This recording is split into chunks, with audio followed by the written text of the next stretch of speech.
Your starting question before we dive in, as everybody is settling in, the starting question is, if we can view our relationship to Torah as like that of a friend, and friends influence one another, then how are both you personally influenced by Torah, and how might vice versa, how might Torah be influenced by you?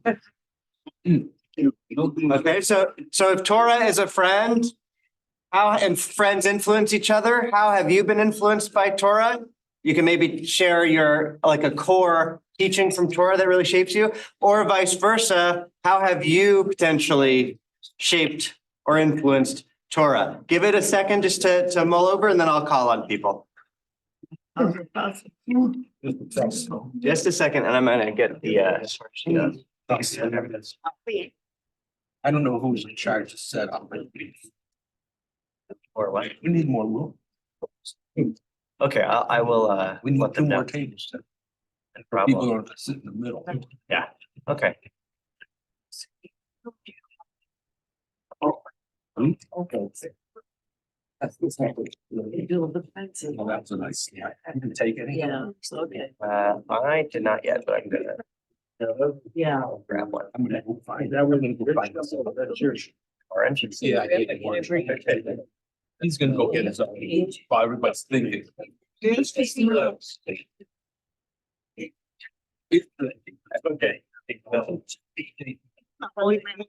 She's actually in the conservative. Yeah. Oh, all right, let's go around. Any volunteers? Elliot, I had seen your hand, and then Sheila. I think a true friend would be someone who, if they offer you advice, would be aware of their own biased perceptions and try to be empathetic and look at you from your perspective. They would not have any hidden agendas. Nice. Okay, so a good nature, a characteristic of friendship is having empathy, a non-judgmental approach, being able to advise, but removing bias from it. That's nice. Okay, so Sheila, yeah. Well, I mean, they tell us, the Torah tells us what to do, what they want us to do. Mhm. Or they give us stories and we can interpret it the way we want. How we influence Torah is when we change certain perspectives today. Well, we can take the idea of lesbians and gay people. I mean, we understand things differently. Apparently, the Torah did know, well, the Talmud, they knew about it. But in the Torah, there is a rule. We have to adapt it to life today. Even if you are against it, like the Orthodox, you do have to make some allowances because that's a fact of life. Okay, nice. So Torah, the first part of the question is maybe easier to answer, which is that how is Torah like a friend? Well, like a good friend, the Torah gives guidance. The Torah advises when you need to know how to move forward and what to do in life, right? The Torah offers advice. But then reciprocally, Sheila is saying that we play a role in continuing to apply Torah in our time. And how do we open it up to cases that may not be as obviously or readily present in the text itself? Well, that's what the Talmud did. Right. Yeah, and that's what the Talmud did, right? So it's sort of an evolving relationship where we can help apply Torah to our modern times. Elena? It's not like what we give to the Torah, it's how we interpret it. Good. Because we interpret it nowadays differently, and in the same days, today, we interpret it differently than Chabad or Neturei Karta, or everyone interprets it differently. Great. So And I think we shouldn't be narrow-minded. We should take a look at it, step back and look like, how can you, if there is a Ben Sorer, how can you kill your child? Yeah. So I don't think I would never be able to kill I couldn't kill anybody, but to kill on purpose, I mean. Yeah. But, Right, but to kill your own child, I mean, that's right. mind-boggling. So Lena says it's a matter of interpretation, not that you are adding anything to Torah, right? The concept of Baal Tosif, you can't add or take away anything from Torah. So Lena is saying it's not that you add something to Torah like you might add something to a friend, a human friend, but it's how you interpret Torah, right? It's a matter of interpretation. And I want to play with that because I actually want to explore the idea that maybe we do add something to Torah. I want to sit with that as we put that in, as we get into our text in a moment. Let's go here and then Ron. Yeah. Well, there is a line saying the answer is not in heaven in the Torah, right? Right. We're not supposed to be looking for God for every answer. We're supposed to be interpreting for ourselves to make it always contemporaneous, as opposed to saying this is an old document that doesn't grow with the modern times as our lives change, as technology changes, as situations change. Right. We're the ones who are supposed to interpret what we're told and apply it today. Perfect. So Lo Bashamayim He, which comes from Torah, from Deuteronomy, but we also read in the first text we studied in this class together, the Aven Avachnai, Tenor Avachnai, that the rabbis say the answer is not in heaven, right? God gave us Torah, and now it's in our hands to interpret it. We can't outsource that responsibility, but it also suggests that maybe Torah is dynamic or evolving, that it's something that that continues to expand and unfold, and not something that is sort of set in stone in heaven and unchanging. Good. What I was gonna say is, I mean, yes, we study Torah on Shabbat morning here, and we read it. But do we really interact with it, or are we really interacting, especially when we're talking about halacha, with the Talmud and reinterpreting the Talmud, and we're really playing with the Talmud. We're not really playing with the Torah. Okay, interesting. So Ron is bringing up a distinction, saying that, well, maybe that sort of fiddling and interacting and change happens in Talmud, but not with Torah. The Torah is set in a way, but Talmud is really where we sort of get more flexible with things and push boundaries of things and actually experience the realm of change is more. That's what we engage with on a more practical level, maybe. That's good. And hold on to Talmud, because obviously it's a Midrash class, but I'm also going to segue. And where do you think the Midrash comes from? Exactly. Go ahead, Jerry. Then we'll dive in if we don't have any Zoom comments. Yeah. One of the issues with the analogy to a good friend is a good friend will always teach you what the Torah has to say and give you good advice. Or inevitably time you're going to disagree with your good friend. Is that the same as disagreeing with the Torah? Theoretically it is. So it's even different from just a friend. Wait, so say more. I think that's a really interesting point. No, a friend has limitations. Torah does not. The Torah is complete and all truth, and a friend is a human being. So, and truth, we're all human beings. Human beings have potential flaws. Got it. So you argue with a friend. Similarly, you can argue with Torah, right? That's we're supposed to. It's encouraged in Judaism that we wrestle with it and argue with it. But with a friend, the friend may be in the wrong. And with Torah, we sort of many people take the position that Torah is perfect, and so the Torah can never actually be bested or be proven wrong in an argument. It's sort of how we wrestle with it to arrive at something that we feel is right. But that is an interesting distinction. Okay, Nelson, yes, and then we'll dive in. I was going to say that things can go backwards too. We can somehow go back to tradition.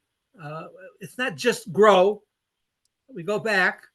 And in Torah itself, there are questions that Moses can't answer. They're not somehow written, like about how to deal with women who have to inherit. And so I don't think the Torah is perfect, but it's something we wrestle with. Okay, nice. So Nelson is bringing a counterpoint that while it's very we have reverence, unending reverence for Torah, that you could still have unending reverence and maintain that it isn't necessarily perfect, and that there is a human role in this relationship, and that the Torah itself speaks to its own potential imperfection. In the episode of the Daughters of Tzlofachad, which you're saying that the that traditionally in our ancient Israelite society, the land was always transferred from male to male, right? From father to son. But then the daughters of Zelophehad come to Moses and say, well, our father died. By the way, our father was righteous. He was not part of the Korach rebellion, but didn't have any sons, only daughters. Wouldn't it be wrong for our father's land to be dispersed? Don't we have a rightful claim to that? And Moses says, oh, that's an interesting point. Let me ask God. And God says the daughters of Zelophehad speak correctly.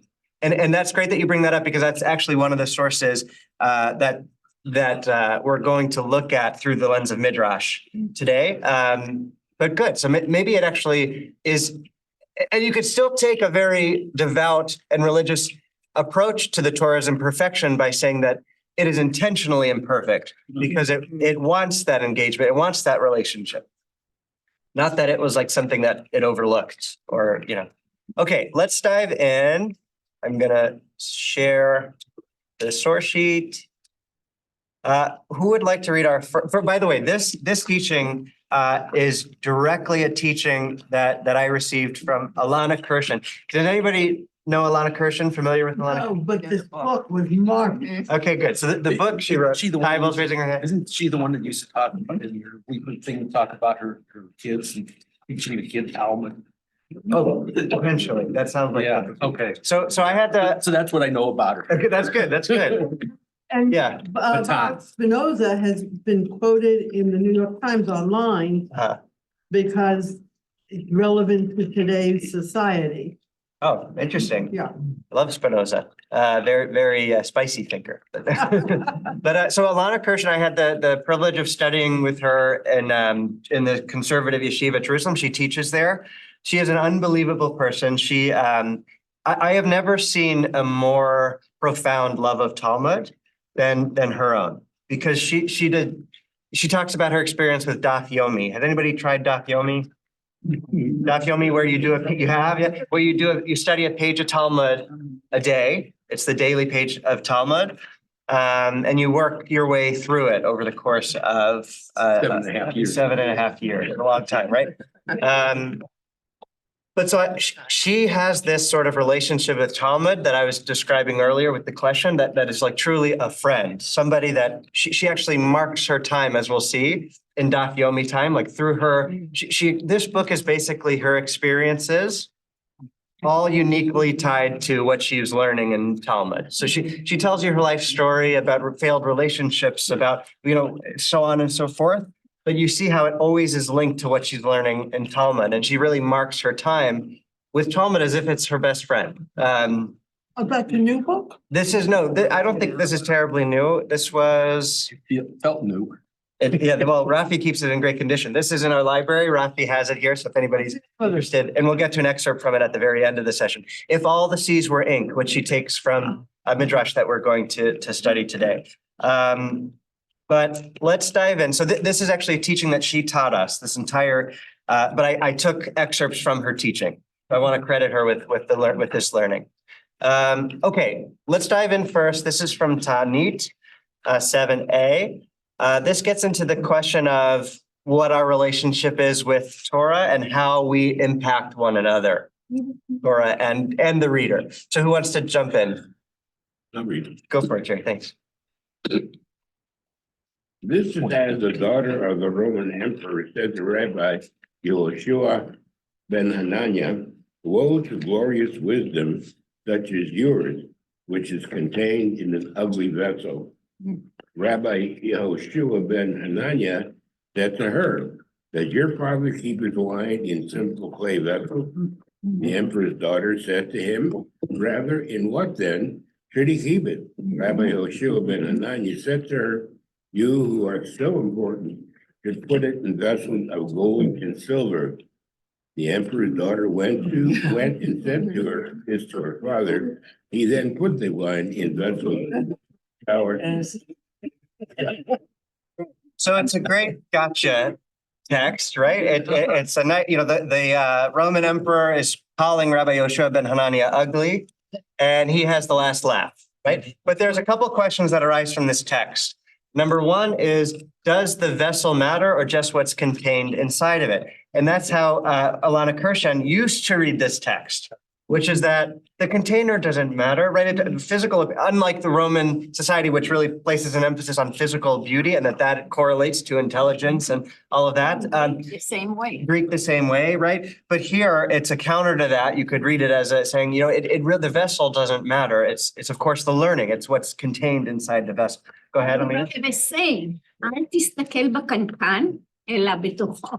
Right. Don't look at the container, but what's within. Good, yes.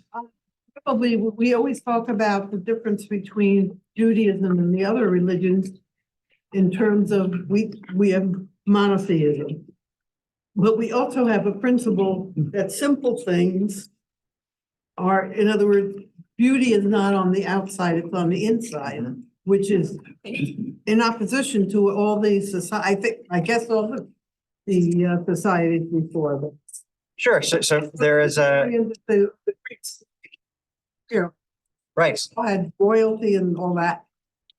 So good. So beauty being internal, maybe also a break from sort of monarchical structures of this like random and sort of arbitrary order of things, hierarchy, that instead it comes down to, what do you know, right? The rabbinic structure, while there was still a hierarchy and status, was about ultimately, what do you have inside? It doesn't matter necessarily And also, what your lineage is as much if you have great learning. Yeah.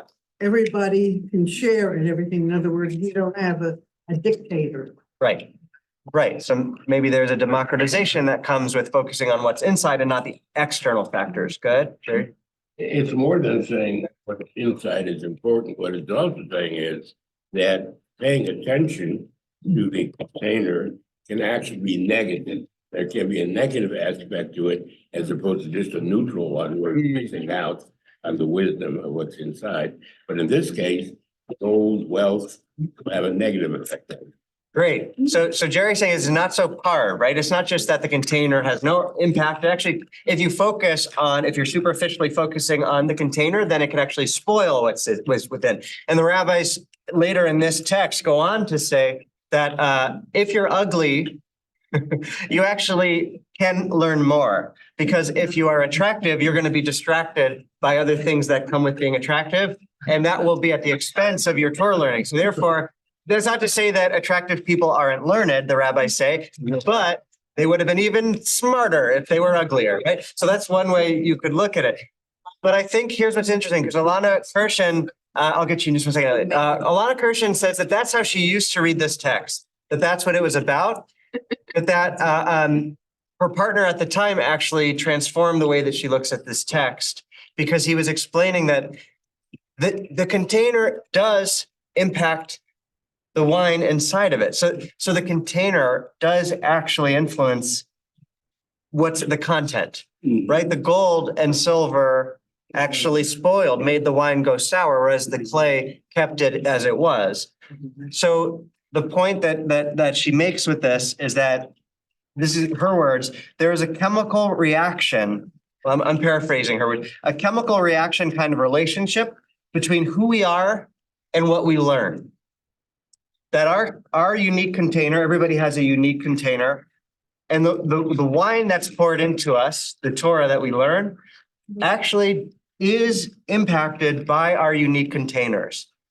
So even though we're learning the same Torah sits differently in each and every one of us and can be poured out, therefore, differently and uniquely based on how our soul interacts with the text.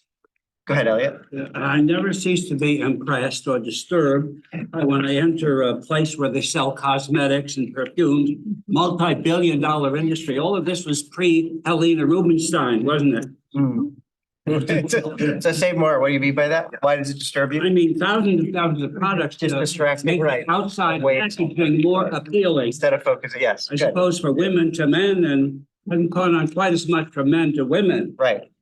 Well, so I think, right, wasn't it Albert Einstein who had the same wardrobe so that he didn't have to expend mental energy, which was precious for him, on what am I going to wear today, right? And that's not to disparage or belittle fashion or caring about external appearance. Like I actually think, that does play an important function in society, but certainly it can take the place of focusing on what's inside, which is obviously more important. Go On the ahead. other Yeah. hand, I was going to say the physical Torah, we robe in a velvet mantle and a breastplate, and silver and Yeah. crown. And so it elevates what the container, I think, elevates, like this demands respect. Beautiful, right? Yeah. Right. So, there is a way We to don't just put it in a use. shmata. Yeah. Right. It doesn't necessarily just need to always be superficial, right? How we dress something and how we dress ourselves communicates something about maybe self-worth or the value we place on something like Torah, which we dress up. Good. Nelson, yeah? Well, I actually was talking about this issue the last few days because I have a cheap TV that I bought at Walmart's, and it's I visually and audibly I can't appreciate any more than that. I see very expensive TVs and they tell me they have magnificent color depth and sound systems. I don't hear it. And so there are texts maybe I can't appreciate at all, but certainly for me, and I can't read Hebrew. I can read a little bit of Hebrew with vowels, certainly not without vowels, which is why I always ask what the Hebrew really means. I notice there are translations from the Russian on Safaria now. It's very nice. It really helps some people, but it doesn't help me in any way at all. And it's a question of what you can sense and process and value. The other point I wanted to make is that the clay vessels were not ugly. Maybe they're visually ugly. It doesn't matter because that's not their point. It's not there to be beautiful. It's there to help the wine. They store whiskey in burnt out barrels. Right. It's like waste products. It's perfect for that reason. Not because it's waste, it would be wasted. It's perfect because it enhances the flavor. Right. If someone could bring something to me that was, I don't care what it looked like, that I could hear better, I'm all for it. Yeah, no, that's a beautiful comment. And it's right, the different containers that actively are sought out because of the beneficial impact they have with the Torah that you give them, which makes me think of like, how do we get the right Torah to the right people? And how can Torah be co-opted in the container of the wrong people, right? How it can, but there's an influence that one has with the other. Chad? I was just going to say, this seems to me to touch on just a recurring theme within Judaism, that a wedding band should just be a simple circle of gold or whatever metal, not with precious metals in it. An honorable man is buried in a very simple pine coffin, not one that is, decorated and fancy. And again, it seems to me that you could use this story as talking about the corrupting, perhaps, or contaminating aspect of trying to acquire, precious stones and gold and silver that, and in so doing so, you may turn your character sour. I love that, right? So the corrupting allure of material gain, right? I'll say there was a wedding, and then I know there are some other comments, then we'll move on to the next text, but there was a COVID wedding that I had zoomed into of a colleague from rabbinical school. She was marrying her husband, and it was, I hope so. in the middle of winter. Yeah. It was in the middle of winter. They had very few people in attendance because of COVID. You just saw a few chairs. The chuppah was totally bare. It was just the tallis, but it was no frills. So it was literally like in Denver in the winter and you just cried at how beautiful this wedding was because nothing distracted you from, this is about two people sharing their lives and their love, and that there's nothing to distract you from. And that's not to say, like, I had the benefit of a more very exciting and beautiful wedding because my mother-in-law, it was very important to her that it be very beautiful, and Hidur mitzvah is a thing, beautifying the mitzvah.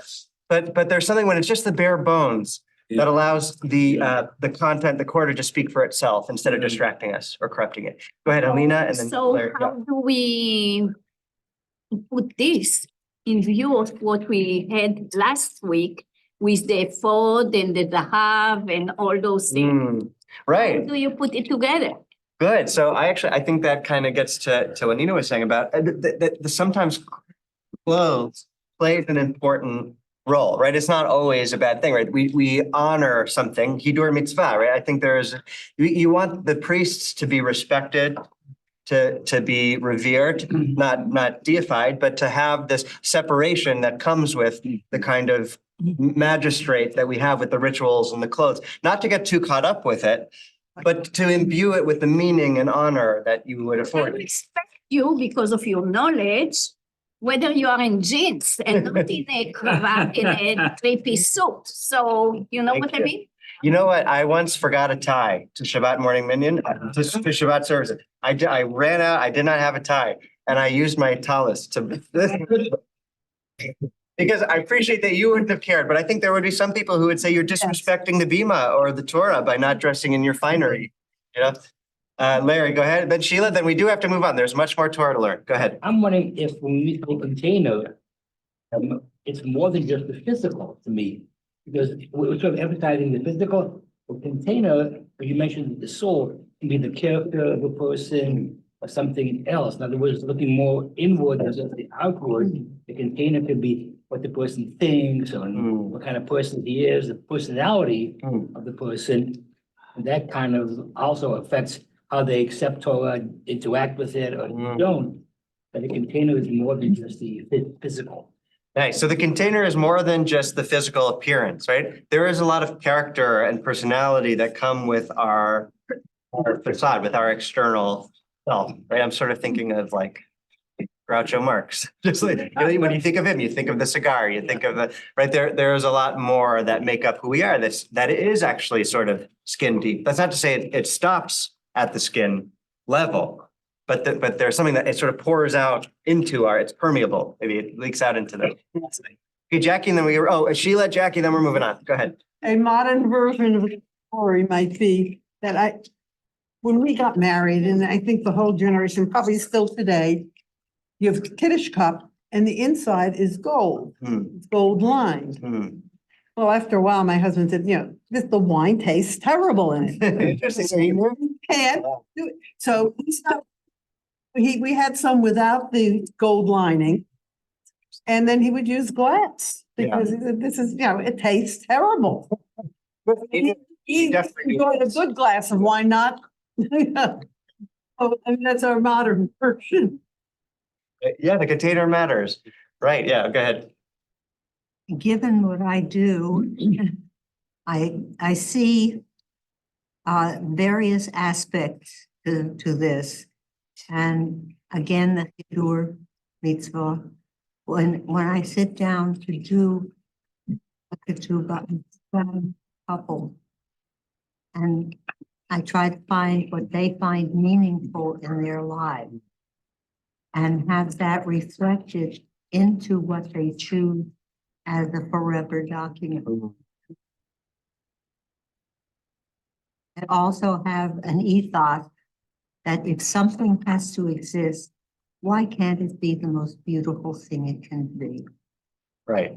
That's so lovely, right? So first part, as a scribe and as an artist, saying sitting with couples and trying to get the ketubah to actually embody the couple and what matters to them. But that's an aesthetic thing, and that is a artistic and physical manifestation, and it's something that's incredibly important. And then and the other point, just as an artist, why can't it be the most beautiful it can? And when we make the Ark of the Covenant, right, it's gold inside and out. And one of the teachings that the rabbis derive from that is that our inside should match our outside, right? So there is a connection and an importance, right, of the two functioning as a whole unit, not one at the expense of the other.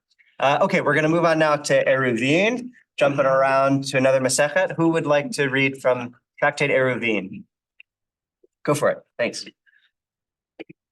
Rabbi Yoshua ben Levi said, one who is walking along the way without a companion should engage in Torah study, as it is stated, where they shall be a graceful wreath for your head.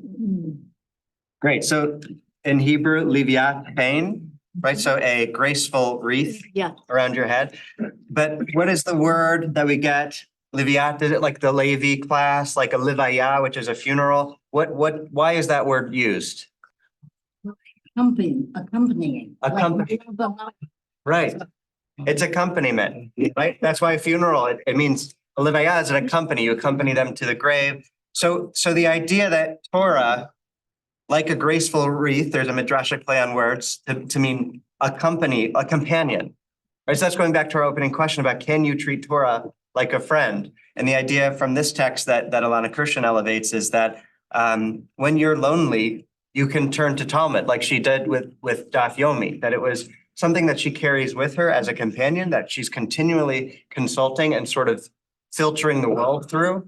When she talks about Daf Yomi, she says it's the only time that 10,000 Jews are literally on the same page. But there is Very rare. but there is this companionship that is experienced through study. Tybal, I saw that your hand was up. Did you have a comment? Just a minor, not to forget that part of that is descended from the tribe of Levi, the root. Right, exactly, because they accompanied in is their role in the Mishkan, in the portable tabernacle, right? So that's where that word is coming from. Okay, so we see that Torah can be a friend. We see that the container can impact the content. So Torah can actually be influenced like a friend, like a human is influenced through the friendship. So too, Torah learning, Torah text can be influenced by the friendship, by the relationship. Let's not just us being influenced by Torah, but also vice versa. Let's go on to Sota, another tractate from Talmud. Can I just ask Yeah. one quick question? In the Hebrew, it says kili biat and hem, so the plural. So I was wondering what hem is referring to. That's a great question. Why is it plural? What word? Which word? Very much. Liviat fein hem. They are a Because graceful it's wreath. If it's Liviat, it's somebody who melaveh. So it's always more than one. So is it referring to the actual wreaths and the wreath is like a plural unit, a singular plural, or is it referring to like many accompaniers? They're talking about somebody who's walking alone. Yes, Torah. So They shall be a graceful wreath. What is the they is your question from Proverbs 1:9. A general statement. Yeah, I think, The proverb is in the plural. right. So I would, It's not referring to anything. It's just a general statement and we just happen to be talking about Rabbi Yeshua ben Levi. yeah. So I would like at the end of class, let's look up Proverbs 1:9 Mishlei and see what exactly it's referring to contextually. But I do want to use this moment to drash it and say, isn't it interesting that Torah is being described in the plural, which actually gets to our point that even though we all have the same singular Torah, there are many different manifestations of that same singular because of the way we uniquely interact with it. Or if we want to strain a little bit, it's in the plural because even though he's alone, he's not alone. He's with the Torah. Nice, good, beautiful. And that's right on point. Okay, but good question. Wreath usually contains parts. Right, that's what I was It's thinking. not Yeah, a single thing. right. So maybe it's the wreath that's like a singular plural, but that's a great question. So I'd like to look into that after class. Don't let me forget. But let's move on now to Sota 21b. Anybody want to read? This is getting to the nature of the relationship we have with Torah and how we can be most effective in the relationship or in the learning. Who wants to read? Great, go for it. As Rabbi Yosei, son of Rabbi Hanina says, the matters of Torah do not endure except in one who stands naked for them, as it is stated, I, wisdom, dwell with nakedness. Right, and orma, the same word from that describes the snake in Gan Eden, that the snake was arum, which is cunning, that the snake was the most cunning, but there's a play on words that it also means nakedness, which is an interesting point. But so here, there is this, keep that connection in mind of nakedness and cunning, but that there is the way, the I wisdom, being Torah here, dwell with nakedness. So they're saying, oh, Torah is is only gained or learned when one has the vulnerability to stand naked before it.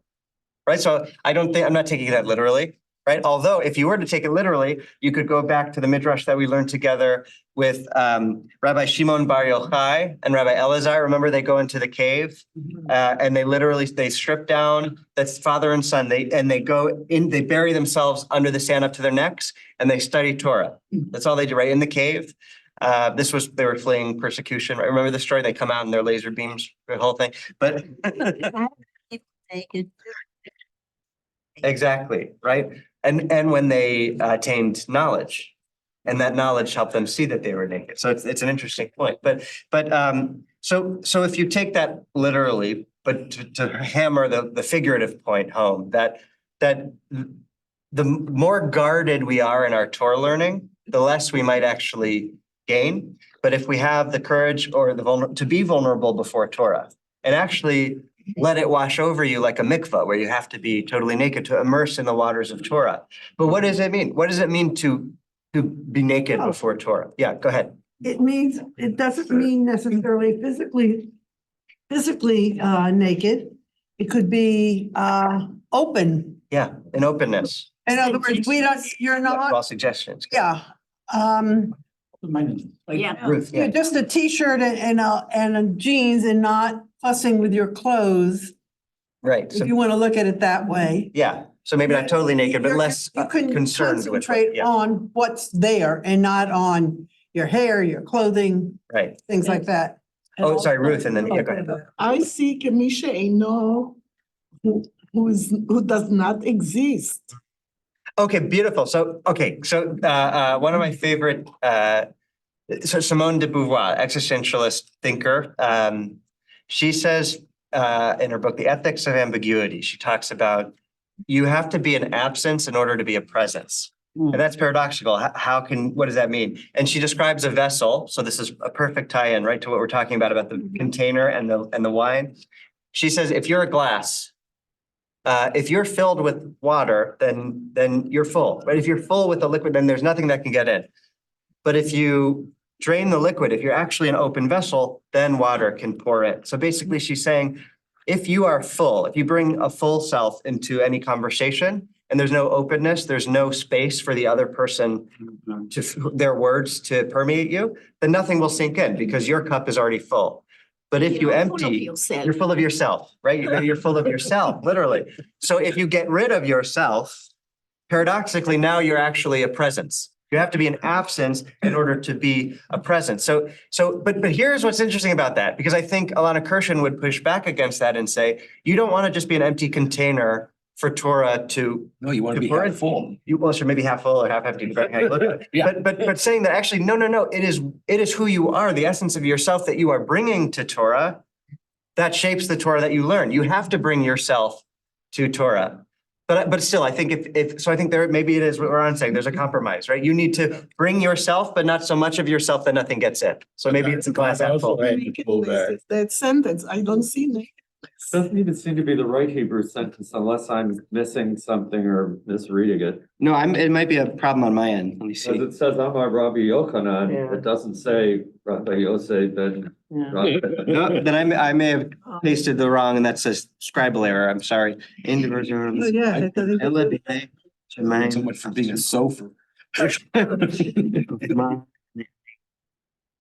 But I still do think that this is sort of a euphemism for nakedness, because that's how the rabbis speak.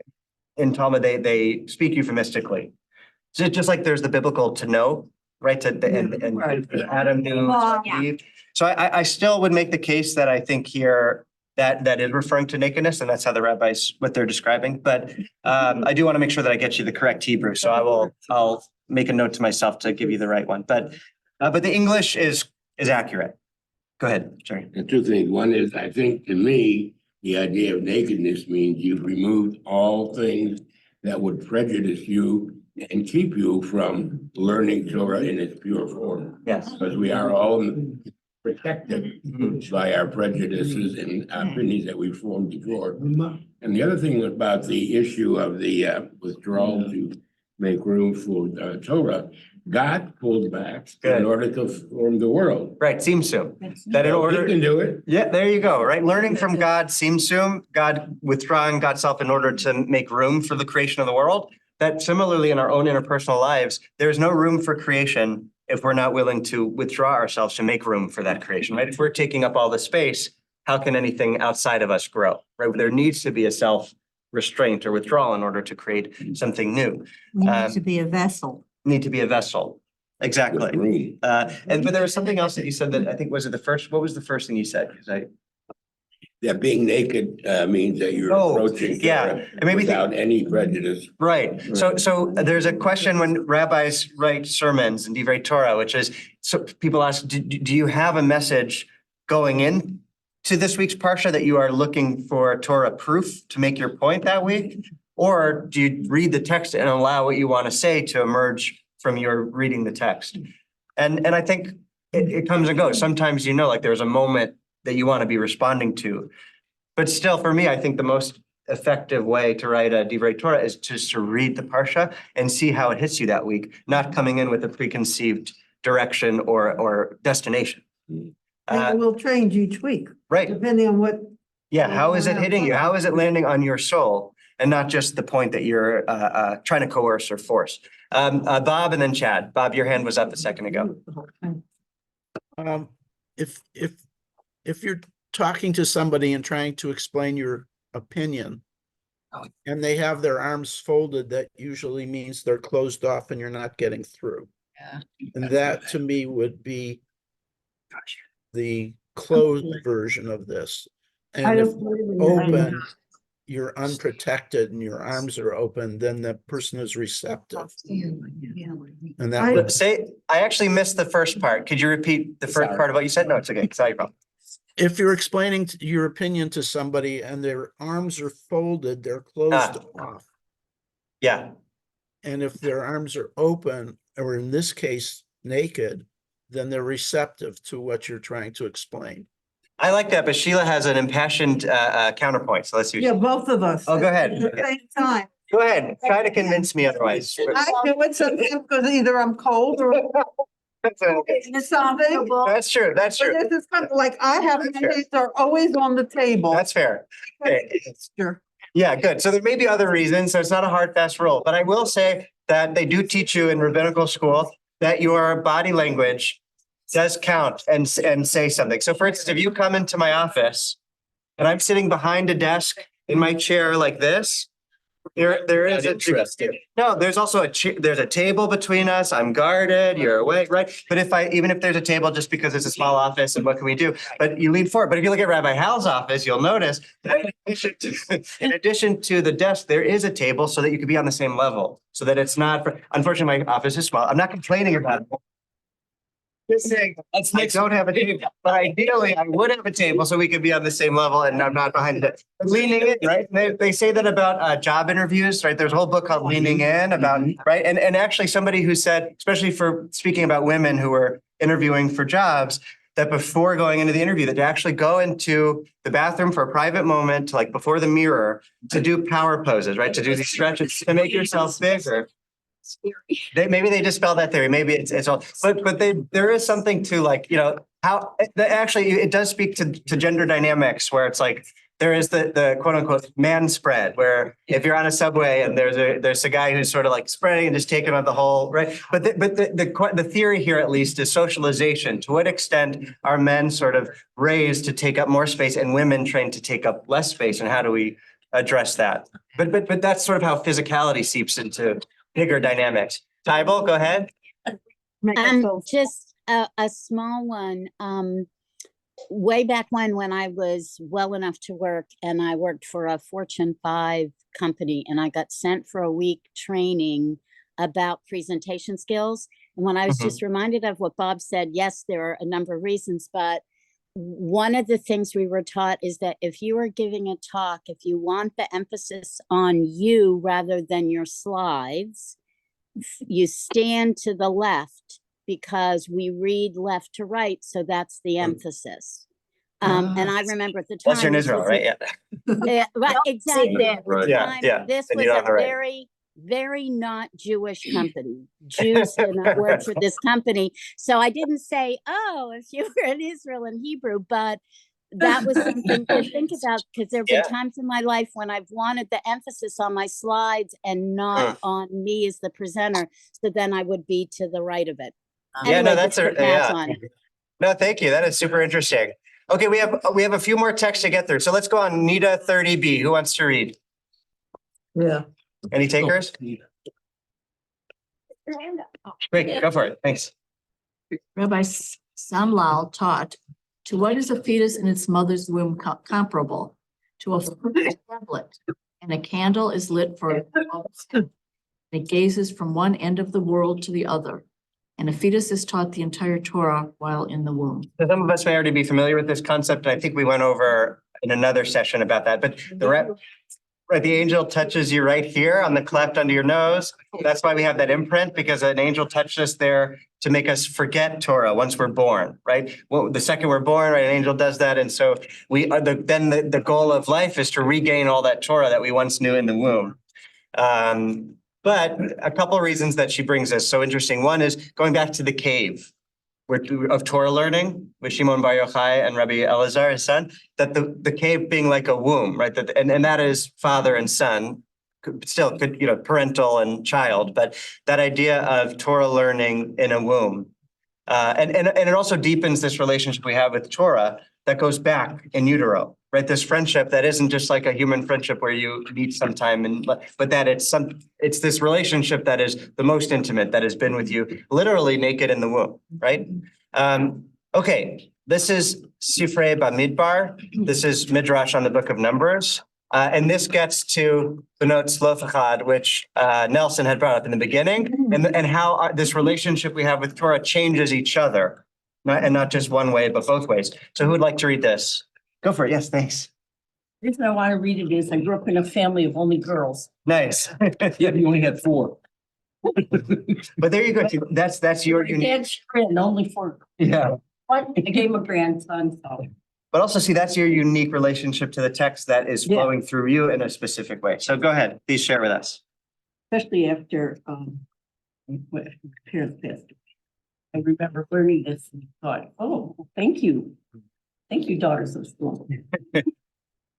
And there drew near the daughters of Zelophehad, when the daughters of Zelophehad heard that the land was to be apportioned to the tribes and not to females. They gathered together to take counsel, saying, not as the mercies of flesh and blood are the mercies of the Lord. The mercies of flesh and blood are greater for males than for females. By the way, flesh and blood just means human beings, right? So human kings or human beings have this bias, is what the text is saying here, that favors males, but not so with God. Keep going. Not so the mercies of the one who spoke and brought the world into being. God's mercies are for males and females equally. God's mercies are for all. As it is written, the Lord is good to all, and God's mercies are upon all of God's creation. So it's so interesting here, and this is straight out of Alana Kirshen's mouth, but she says that this is Midrash, that basically the daughters of Zelophehad wrote Torah, right? Because without them, God would not have come back with the rule that women can inherit, right? So in that way, the daughters of Zelophehad had their role in writing Torah, right? So she says, women have been attributed as writers of Torah longer than men have been studying it, right? Because it goes all the way back.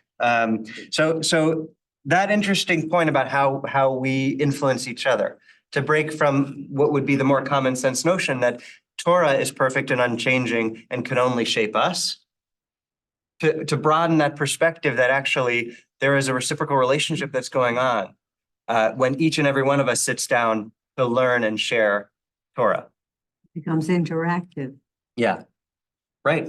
You can almost say that, I'm just thinking out loud, actually, with the women, with the Elijah and Eliyahu, the woman whose son died. Yes. Alicia, yeah. Alicia, okay, that, The Shunammite woman. yeah, the effect of a woman again, on, I don't know whether it's the law, but on influencing how we react to things. That's interesting. I need to think about that. I mean, where I thought you were gonna go with that incident is that the Shunammitess, the woman of Shunem, she Elisha performs a miracle with the vessels where give me all your vessels and I will pour oil, and the Yeah, oil there's will another keep one, flowing. two of them. Right, that's the previous one, if I remember right. The one we're talking about is the one. Where she revives the son. Goes to. Also, He revives the son. yeah, but Right. But interesting, I thought you were going with the vessels that he's out, but the reason I was going there was just that this idea that you could fill and fill and fill.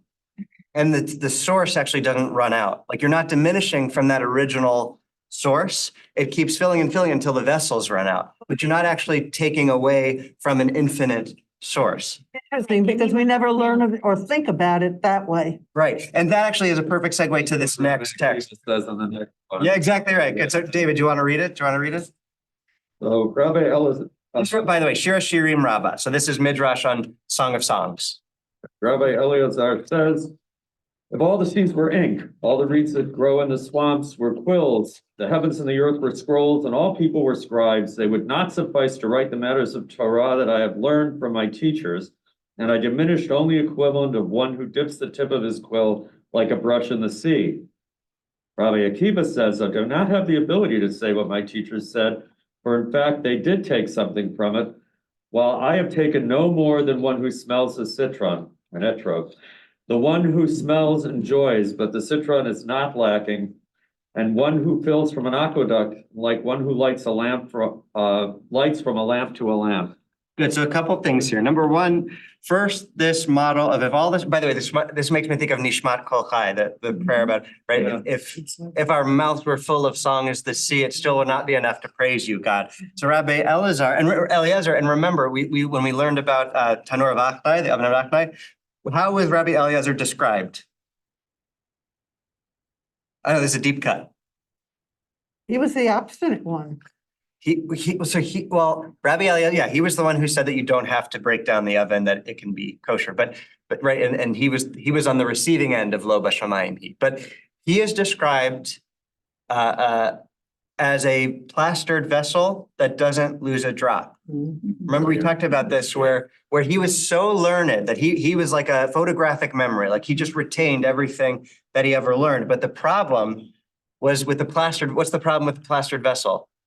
Couldn't. Break. You can't absorb it, right? Nothing is absorbed because the plaster prevents the liquid from interacting with the clay, which would absorb it. So the point here was that he maybe had this infinite reservoir of Torah, but he didn't know how to apply it or to adjust with the times, which is what because remember that first text of Tanur Achdai was about rabbinic authority. Right. Saying you may have the halakha, but the halakha needs to be applied, and it's not in heaven, as you said, right? It's on us to interpret and apply to it. So that's the problem with a plastered vessel that doesn't miss a drop. And remember, when they exile him, what happens? He cries, right? He loses a drop. That was my teacher, Rabbi Candace Levy, who pointed that out, and I changed the way I look at that story. But again, it goes back to being a vessel and how something is either interacted with or not. For in his case, he didn't interact with the Torah; he just retained it, as opposed to actually letting the container influence and impact and be in intimate relationship with the content, with the Torah material.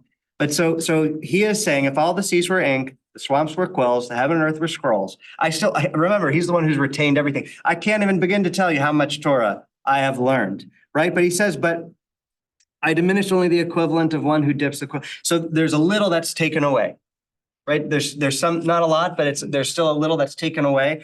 But then Rabbi Akiva says, He turns it on its head. Right. He basically says, you're adding, it's like, if you light a light from a light, you've got two lights, not one. If the citron still retains the aroma. Even though you smell The it. etrog still retains the aroma, even though you've taken some of that smell, so. right, that there is no diminishing with the taking, with Torah. Right, but what's interesting is I think he says, but I didn't have the strength like my teachers had. I think what he's saying there is actually their Torah dies with them because although it's passed on and transmitted, they were so incredible, right? There is this sort of law of diminishing returns where the sages believe that the closer you are to Sinai, the more elevated you were, the more, and we're And sort I've of, honestly always had a problem with that. Me When I too. learned that originally in a completely different class, yeah, I had to restrain myself from saying, and what kind of God is it that wants everybody to be more and more foolish with each generation? right. Wouldn't it be better to look at it like Rabbi Akiva? Which I Right. hadn't studied. At a rabbi, on the contrary, we stand on the shoulders of these great sages, but we can see things that they couldn't and add that to the conversation. So that is all very true, I think. But I just think that's an interesting thing that so maybe there is this diminishing because they couldn't, but then he says, but no, actually like Torah learning is really like this. The best model for it is that you're not diminishing from the original source the more you take from it. That Torah is infinite. So we're not dealing with the law of scarcity here, a scarcity mentality. There's enough Torah for everyone. And the Torah that you uniquely add doesn't take away from the Torah that exists. It only adds. It adds without taking away. I mean, I think the better way to look at this alleged diminishment would be that over time, as circumstances change, we can admit that we've lost something. I mean, we don't really know, for example, how the sacrifices did or didn't work and what that accomplished for the people who brought them. Right. Because we can only read about it, whereas they were actually doing it. Right. On the other hand, we're engaged in a kind of study and prayer that they didn't do. Right. So maybe there are trade-offs, right? It's not, it's some things are lost, but some things are gained. Right. Jackie, and then I want to read this last text and let you go on time. I'm reminded of my status as a parent, how many times you have a child who knows what the right thing to do is, but doesn't do it. And then they say, I know. No, why are you doing that? And we are very much like children who know the right thing to do, but we keep doing things that we shouldn't do. Yeah. And whole of Deuteronomy. Right. Right. We may know, but then why aren't we doing? That's good. Okay, I want to conclude with an actual passage from If All the Seas Were Inked by Alana Kirshen. So you can see her unique relationship with Torah study and how it's her companion and how they influence one another. The Torah that she shares through her own unique life experience that informs the text that she produces. Okay, here we go. It was nearly 2 years later that Omri and I finally broke up, which is a long time in Daf Yomi terms. We were together for the rest of Seder Moed, the order of festivals, and the entirety of Seder Nashim, the order of women. By the start of Seder Nezikin, which deals with the order of damages, I knew it was time to end things. One evening, we were shopping in the Shuk, she's in Jerusalem, they're in Jerusalem, the open air market for fruit and vegetables. It was late and we were tired and irritable, and it probably wasn't a good time to make a date of our shopping excursion. I went over to a vendor selling apples and started filling a plastic bag. In the Song of Songs, apples symbolize the awakening of young love. Under the apple tree, I roused you. But that was not how Omri saw it. What are you doing? He rebuked me. You have to check each one carefully to make sure it's not bruised. He poured back my bag of apples into the pile, much to the vendor's dismay, and began examining each apple painstakingly before adding it to the bag. At some point, I was convinced that I had made a thorough enough examination of Omri. And although he was not perfect, we all have our bruises and scars. I felt that we could make a life together. Omri, even 2 years later, was still deliberating whether to add me to his bag. And so, not without heavy hearts, we parted ways. The next time the rain fell, I was on my own. But like Nahum Ish Gamzu, I told myself that this too was for the best. It's better to be alone than to wish that you were alone. Yes, good. Yeah, absolutely. Right. So there is this heartbreaking loneliness that's communicated, but I just want to comment on how, first of all, she marks time in pages learned. Right. That's something that's in her. She marks time by pages learned. And you can see the way text is informing her like a friend, right? Sort of advising on the different stages of their relationship. So it's sort of the way you look at like seasons to say like, oh, our romance blossomed in the spring, but by winter it had, dried up. But so this is sort of what she's saying, that we were together for Seder Moed, right? Festivals, pilgrimage, this like time of great joy and excitement. And then in the entire of Seder Nashim, right? The order of women. But by the start of Seder Niziki damages, right? It started to turn sour. And then obviously all with Shir Shrim and the apples. But I just think I wanted to share this with you for a number of reasons. One is that this is a group of deep learners. Everybody in this room is here because you have or are continuing to build a very intimate and profound relationship with text. So how does it change our relationship to text to view that as a friendship, one that goes back all the way to the womb?